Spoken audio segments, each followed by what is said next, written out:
네, 오늘 하나님께서 우리에게 허락하신 말씀은 요한복음 11장에 있는 말씀입니다. 요한복음 11장 우리 28절에서 35절까지의 말씀만 우리 보도록 하겠습니다. 신약 165페이지에 있습니다. 요한복음 11장 28절에서 35절까지의 말씀 우리 한 절씩 교독하겠습니다. 이 말을 하고 돌아가서 가만히 그 형제 마리아를 불러 말하되 성세님이 오시어서 너를 부르신다 하니 예수는 아직 마을로 들어오지 아니하시고 마르다에 맞던 곳에 그저 계시더라.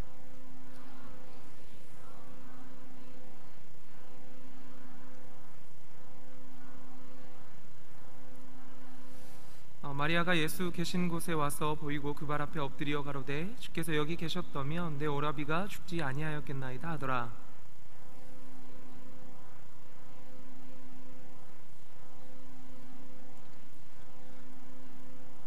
가라사대 그를 어디 두었느냐 가로되 주여 와서 보옵소서 하니 예수께서 눈물을 흘리시더라. 아멘. 네.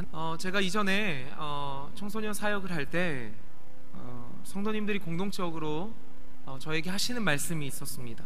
목사님 정말 힘드시겠어요. 목사님 정말 어려운 일 하십니다. 이런 이야기들을 계속적으로 하셨습니다.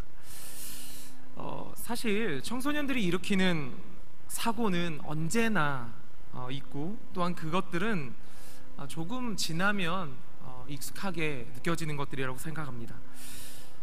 그런데 청소년 사역을 하면서 가장 어려운 것은요, 청소년들과 심정이 통하는 것, 마음과 마음이 통하는 것, 그것이 가장 어려웠습니다.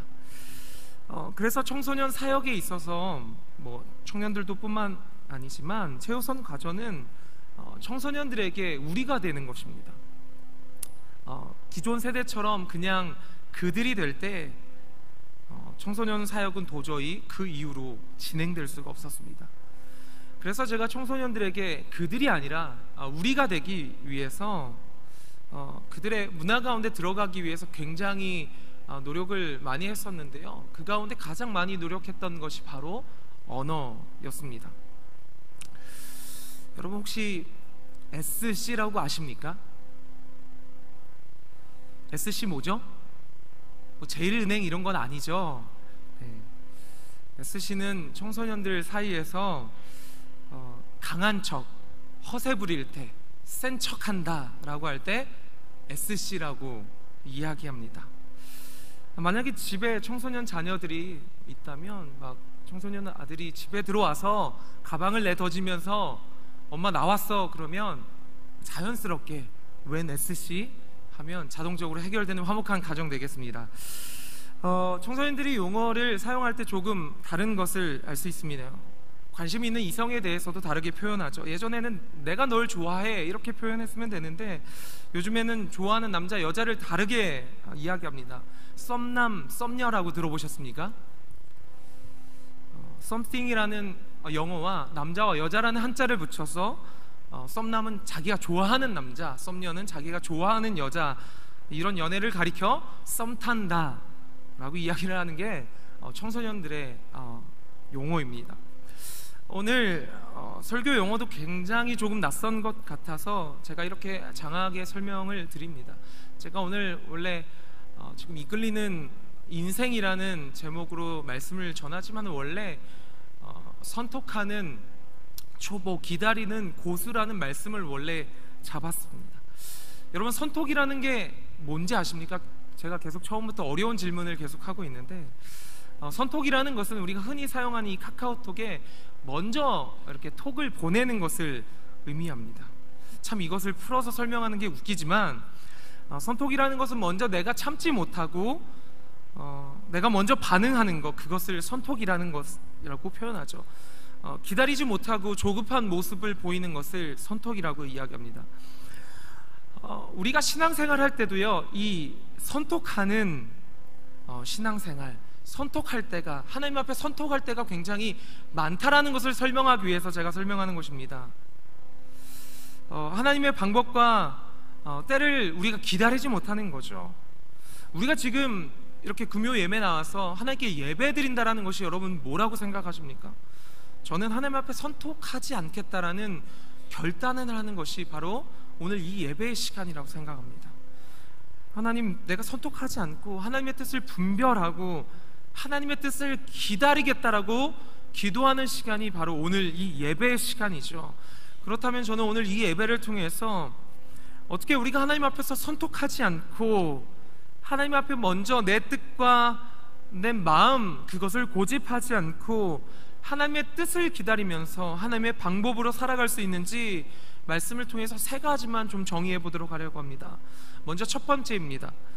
우리가 하나님의 때를 기다리면서 하나님의 방법을 이루는 삶을 살기 위한 첫 번째는 바로 이끄는 인생에서 우리가 이끌리는 인생으로 살아가야 된다는 것입니다. 여러분, 우리가 이끄는 인생에서 이끌림을 받는 인생으로 살아가야 할 줄 믿습니다. 오늘 말씀을 보면요, 예수님과 마르다와 마리아가 이렇게 만나는 장면이죠. 오빠 나사로가 죽은 다음에 그 죽음 앞에 굉장히 슬퍼하고 있는 그 자매의 모습을 볼 수 있습니다. 그곳에 지금 예수님이 찾아가시는데 그 가운데 전혀 두 가지 다른 반응을 보입니다. 오늘 말씀 11장 20절 말씀을 한번 우리 스크린을 통해서 한번 볼까요? 우리 11장 20절의 말씀 우리 한번 읽어보도록 하겠습니다. 자, 시작.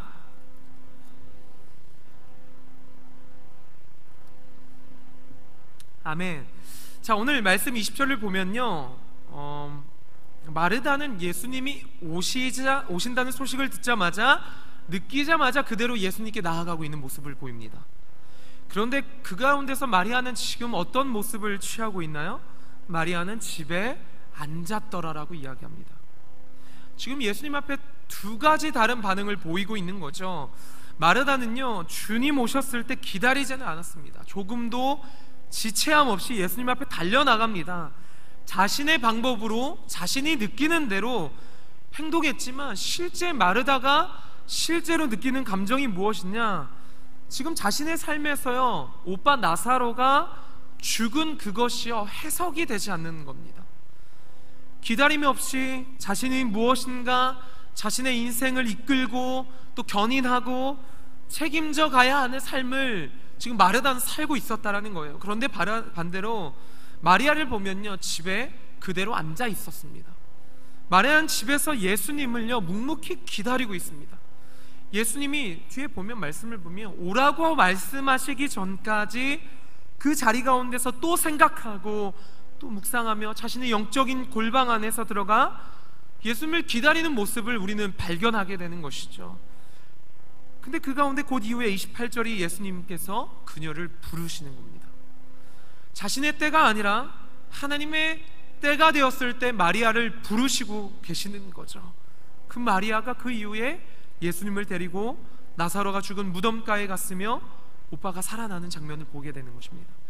우리 사랑하는 성도 여러분, 우리가 하나님 앞에서 취해야 하는 신앙의 자세는요, 바로 마르다처럼 내 인생을 내가 이끌고 내 때에 내 방법대로 나아가는 것이 아니라 주님께서 내 인생을 이끌어 주시는 주님 앞에 견인되는 인생을 살아야 할 줄로 믿습니다. 그래서 성경을 보면 성경에 두 가지 배가 등장하죠. 구원을 경험한 두 가지 배가 등장합니다. 하나는 노아의 방주고요, 또 하나는 모세가 탔던 갈대 상자, 이 두 가지 배가 성경에 기록되고 있습니다. 그런데 우리 말에는 이 방주와 갈대 상자가 다르게 번역됐지만 사실 히브리어 성경을 보면 같은 단어입니다. 바로 동일하게 테바라는 단어이죠. 이 테바는 뭐냐? 바로 방주라는 의미입니다. 자, 이 배와 방주, 갈대 상자와 이 방주, 이 두 개의 공통점은요, 이 배의 공통점은요, 둘 다 물에 뜬다라는 것입니다. 둘 다 간다라는 거예요. 모든 것이 다 똑같은데요, 배와 이 방주와 이 갈대 상자에 차이점이 있다면 바로 방주에는 키가 없다라는 겁니다. 모세가 탔던 갈대 상자에는요 키가 없습니다. 자신이 어디로 가야 되고 자신이 어디로 도착해야 하는지 결정할 수 있는 권한이 없다라는 것이죠. 가장 결정적인 키가 없다라는 겁니다. 노아의 방주에도 키가 없었습니다. 모세가 탔던 갈대 상자도 마찬가지입니다. 그러나 대신 확실한 것은 그 두 배의 키는 누구였냐? 바로 이끄시는 하나님이었다는 사실입니다. 여러분, 그러니까요, 그 테바와 같은 방주와 같은 내가 가야 갈 길을 모르지만 하나님께서 그 배에 키가 되어 주셨을 때 그 배는 절대 침몰하지 않았다라는 것입니다. 그것이 우리가 성경을 통해서 볼 수 있는 그 배의 구원의 역사라는 것이죠. 사실 우리가 아닌 척해도요, 우리는요, 우리의 인생은요, 하나님 앞에서 방주 인생, 테바의 인생입니다. 내가 마치 우리 그리스도인이 내가 방향을 결정하는 것 같고 내가 가는 곳이 옳은 것 같다고 할지라도 하나님께서 우리의 인생에 키 되시고 하나님께서 잡아주셔서 하나님께서 원하시는 곳에, 또한 하나님이 머물리기를 원하시는 곳에 가는 테바 인생, 그것이 우리의 인생이고 저와 여러분이 계속적으로 추구해야 되는 인생이라는 것입니다. 여러분, 우리는 하나님 앞에서 내가 정말 의리의리한 배가 되는 그런 인생이 되는 것이 아니라 하나님 앞에 우리의 사명은 끝까지 우리가 노력하고 우리 하나님 앞에서 우리가 취해야 할 신앙의 자세는 하나님 앞에서 테바가 되는 것입니다. 테바가 되는 거예요. 지금까지 내 방법대로 지금 여기서 지금이라고 생각되던 내 인생을, 내 가정을, 또 내 모든 것을 이끈던 삶에서 주님께서 테바 인생 가운데 하나님 내 인생의 키가 되어 주셔서 주님께서 이끌어 가시는 그런 인생을 저와 여러분이 살아가야 된다는 것입니다. 여러분, 남북 전쟁 때 링컨이 굉장히 유명한 말을 했습니다. 하나님께서 누구 편인가가 중요한 것이 아니라 누가 하나님 편에 서 있는가가 중요하다는 겁니다. 하나님께서 누구 편인가가 그게 중요한 것이 아니라 지금 이 상황 가운데서 누가 하나님 편에 서 있는가, 그것이 중요하다는 거예요. 하나님을 이끌어서 내 편 만드는 것이 아니라 내가 하나님 편에 서 있는 것, 하나님께 내 인생을 맡겨드리는 것, 하나님께서 내 인생을 이끌어 가신도록 내가 철저히 테바가 되는 것, 하나님께 내 인생의 키를 드리는 것, 내 가정의 키를 드리는 것, 우리 공동체의 키를 드리는 것, 그것이 우리가 살아가야 할 신앙의 모습이고 우리가 취해야 할, 그리고 우리가 지금 이 시간 회복해야 되는 모습인 줄 믿습니다. 그렇게 저는 간절히 바랍니다. 여러분, 오늘 이 예배 가운데서도 여전히 여러분 고민하고 갈등할 것입니다. 여전히 여러분 내면 가운데 이리저리 방향을 잡고 있어야 되는, 여전히 안 되던 그 모습 가운데서 여러분 제발 여러분 인생 가운데 키가 놓아지는 은혜가 있길 예수님의 이름으로 축원드립니다. 여러분, 그럴 때 우리 인생 가운데 자유함이 있는 것이죠. 하나님께서 내 인생에 키가 잡아주셔서 또한 그 하나님께서 이끌려 살 수 있는 정말 우리 평안교회 성도님들, 그래서 평강 가운데, 자유함 가운데 정말 주님의 축복의 인생 되시는 여러분의 삶이 되시길 예수님의 이름으로 축원드립니다. 두 번째입니다. 우리가 하나님의 때를 기다리면서 하나님의 방법대로 살기 위해서는요, 바로 장차올 영광을 통해 현실을 바라봐야 된다는 겁니다. 그냥 이 현실, 우리에게 주어진, 지금 여러분에게 처해진 이 현실을 그냥 마주하는 것이 아니라 장차올 하나님의 영광을 끌어와서 그 영광을 통해 지금 이 현실을 바라봐야 된다는 것입니다. 여러분, 히말라야 고산족들 사이에서 굉장히 특이한 양 매매 방식이 있다고 합니다. 보통 크기나 덩치나 이 무게를 따라서 이 값이 매겨지는데 이 사람들은 조금 다르게 값을 매기는 거죠. 자, 이 사는 사람하고요, 파는 사람하고 함께 이 양을 데리고 산 비탈길을 향해서 가는 것이죠. 그리고 이 향을 내려놓습니다. 그리고 이 양을 놓았을 때, 풀어 놓았을 때 이 양이 풀을 뜯는데 산으로, 높은 곳으로, 어려운 쪽으로 풀을 뜯으러 나아가면 그 양이 지금 아무리 마르고 보잘것없고 초라할지라도 그 양에게 굉장히 큰 값을 매긴다라는 것이죠. 그런데 반대로 지금 보기에는요, 이 양이 굉장히 토실토실하고 보기에 좋은 것 같지만 그 양이 높은 곳, 비탈길로 향하는 것이 아니라 내려가는 쪽에 있다라면 절대로 그 양에게 좋은 값을 매기지 않는다라고 합니다. 그러니까 그들은요, 현재의 모습으로 그 양을 판단하는 것이 아니라 그 양이 지금 어느 곳을 바라보고 나아가느냐, 어떤 곳을 지향하며 살아가느냐, 그것으로 그 양의 값을 판단하라는 것이죠. 여러분, 이 마르다와 마리아의 결정적인 차이가요, 바로 이것에서도 극명하게 드러난다는 것입니다. 마르다는요, 현실을 통해서 미래를 바라보고 있습니다. 현실을 통해서 지금 나사로 오빠가 죽은 가운데서 지금 미래를 바라보고 있는 삶을 살아가요. 그러니까 절망입니다. 어떤 것이 또 보이지 않는 것이죠. 이제 어떻게 살아야 되며 어디서 위로를 받아야 되는지 암담한 상황입니다. 지금 이미 나사로는 죽은 상황을 통해서 바라보기 때문에 미래 역시 어둡다라는 것이죠. 반면 그 상황 가운데서도 마리아는요, 하나님께서 이루실 영광을 통해서 지금 현실을 바라보는 겁니다. 지금 현실은 슬픕니다. 여전히 오빠 나사로는 죽어 있어요. 여전히 보이고 잡히는 것 하나 없습니다. 그러나 하나, 내 마음 가운데 붙잡고 있는 것이 무엇이냐면 하나님의 영광의 때가 반드시 있다는 것입니다. 그래서 성경의 말씀을 계속 읽다 보면요, 나중에 그 나사로의 무덤 앞으로 예수님을 이끌고 간 것은 바로 마리아였습니다.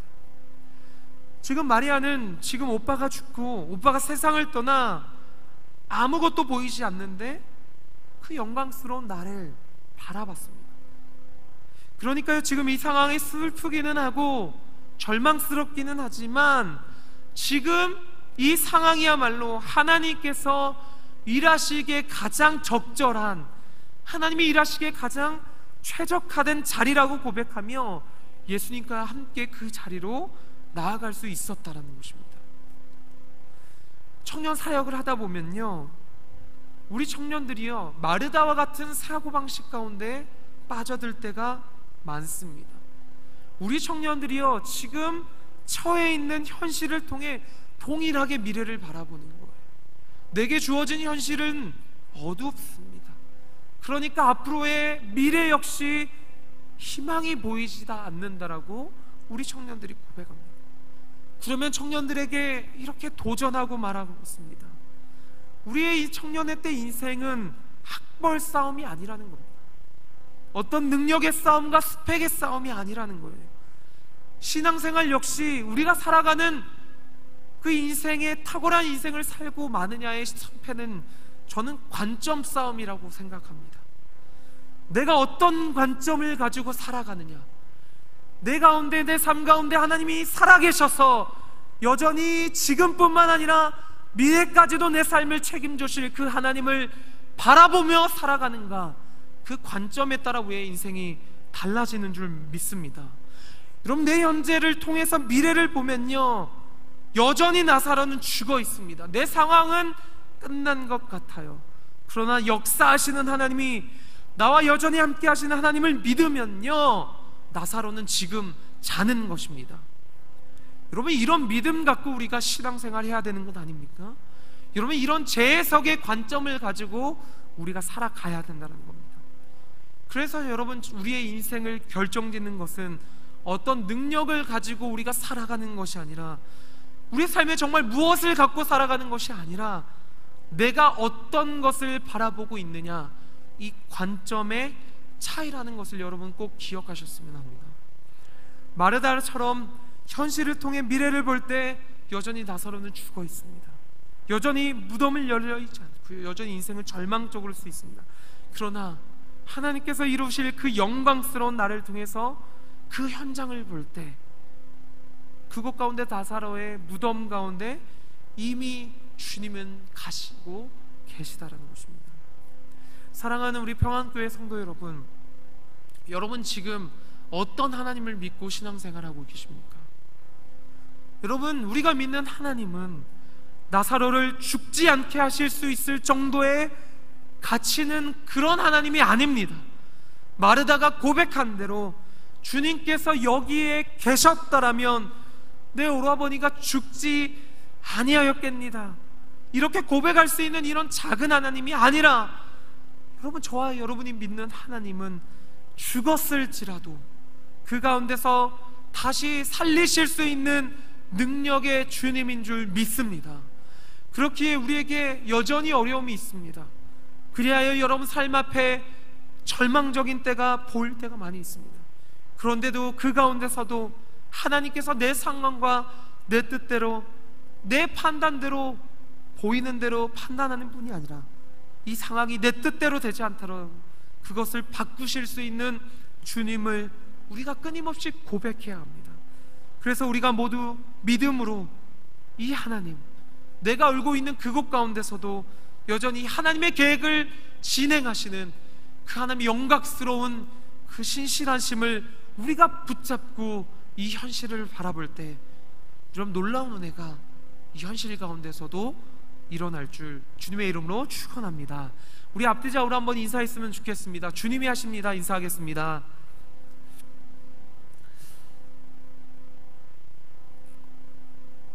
우리 마지막으로 우리 세 번째, 우리가 하나님의 때를 하나님의 방법으로 또 기다리며 살아가기 위한 세 번째 마지막, 바로 고난 가운데 힘있게 하시는 하나님을 갈망하라입니다.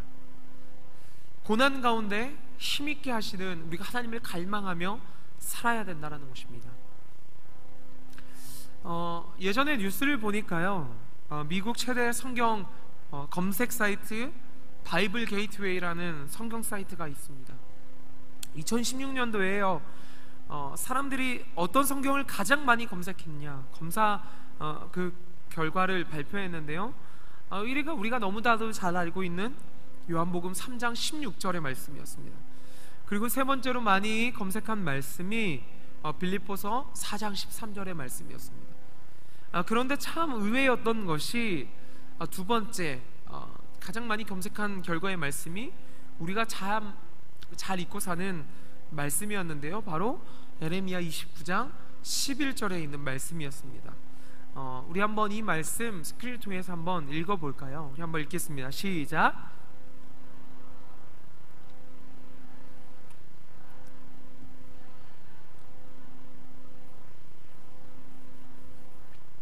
아멘. 자, 이 말씀이요, 전 세계인들이 두 번째로 가장 많이 검색하는 구절이라고 합니다. 여러분, 이 가운데서 발견하는 게 무엇입니까? 하나님께서 우리에게 주고자 하시는 삶은요, 평안이고 재앙이 아니라는 겁니다. 너희에게 미래의 희망을 주는 것이라고 말씀하는 것이 아니면 말씀이라는 거예요. 우리가 여러분 고난 가운데서 붙잡아야 되는 것은요, 하나님께서 이 가운데서 여전히 우리의 미래를 펼쳐 주신다는 것과 우리에게 희망을 주신다는 거예요. 여러분, 고난이 여러분 왜 힘든지 아십니까? 고난이 힘든 이유는 딱 하나입니다. 도저히 고난이 해석되지 않기 때문에 그래요.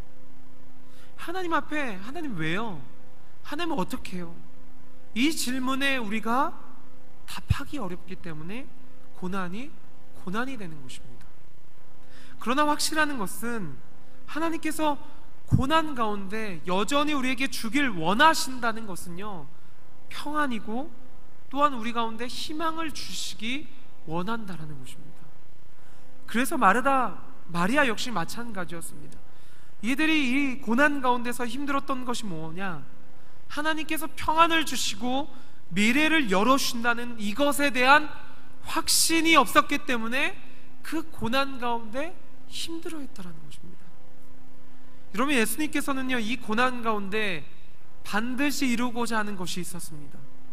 무엇이냐? 바로 이 부활 사건을 통해서 본인이 부활되시는 것과 하나님의 아들 되심을 알리는 것을 통해서 죽은 자까지 일으키시는 능력의 주님을 보여주시기를 이 사건을 통해서 보이길 원하셨습니다. 그러나 하나 더 중요한 것은요, 제가 이 말씀을 통해서 묵상하다 발견하는 것은요, 예수님께서 왜 꼭 죽음 가운데서 이 나사로를 다시 살리실 수밖에 없었을까? 이 말씀을 묵상하다 제가 깨닫게 된 은혜는요, 여러분, 이 나사로의 가족이요, 여전히 예수님이 떠나시고 예수님이 승천하신 이후에도 여전히 이들의 삶 가운데는 고난이 있었을 거란 말입니다. 이들의 삶 가운데서는 마치 나사로의 무덤을 막고 있는 절망의 무덤의 그 동굴이라는, 돌을 굴려야 하는 그 순간이 그 이후의 삶에서도 여전히 있었을 거라는 것이죠. 그러나 예수님께서요, 이 사건을 통해서 말씀하기를 그래서 원하셨습니다. 너희가 앞으로 고난이 올지라도 이와 같은 절망의 돌을 굴려야만 하는 순간이 올지라도 예수님께서 그 한탄하던 그 손을 바꾸셔서 다시 한번 돌을 밀어낼 수 있는 사람으로, 능력의 사람으로 바꾸기를 원하셨다라는 것입니다. 그러기 위해서 이 사건을 통해서 그들의 가정 가운데 여전히 말씀하고 있는 사건이라는 것이죠. 여러분, 저는 성경 말씀 가운데서 정말 좋아하고 은혜 받는 말씀이 있습니다. 어떤 말씀이냐면 바로 느헤미야 6장 9절의 말씀입니다. 우리 이 말씀 한 번 더 이 말씀 한번 읽어보도록 하겠습니다. 함께 읽겠습니다. 시작.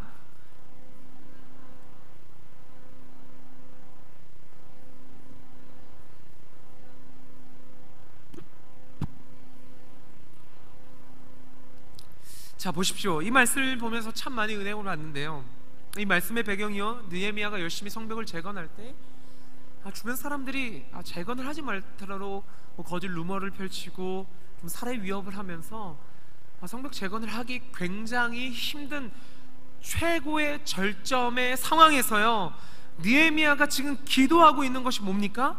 바로 이제 내 손을 힘있게 하여 주옵소서. 이제 내 손을 힘있게 하여 주옵소서. 그런데 여러분, 이 기도는요, 단순히 어려운 일이 안 생기게 해주세요, 그냥 이 일을 비켜가게 해주세요, 이 말이 아닙니다. 주님, 제가 어려움이 찾아올 때도 이 어려움을 넘어서는, 이 어려움을 뚫고 나아갈 수 있는 힘과 능력을 내게 허락하여 주옵소서. 성벽을 쌓을, 벽돌 한 장을 쌓을 힘이 없는 그 순간 가운데 주님, 이제 내 손에 힘을 주옵소서. 다시 쌓을 수 있는 힘을 주옵소서. 이 기도를 하고 있는 기도라는 거예요. 여러분, 우리가 고난이 찾아올 때요, 우리가 고린도전서 13장 10절의 말씀을 보면서요, 10장 13절을 보면서 우리 성도님들 굉장히 큰 은혜를 받죠. 근데 조금 오해하는 말씀이라 생각합니다.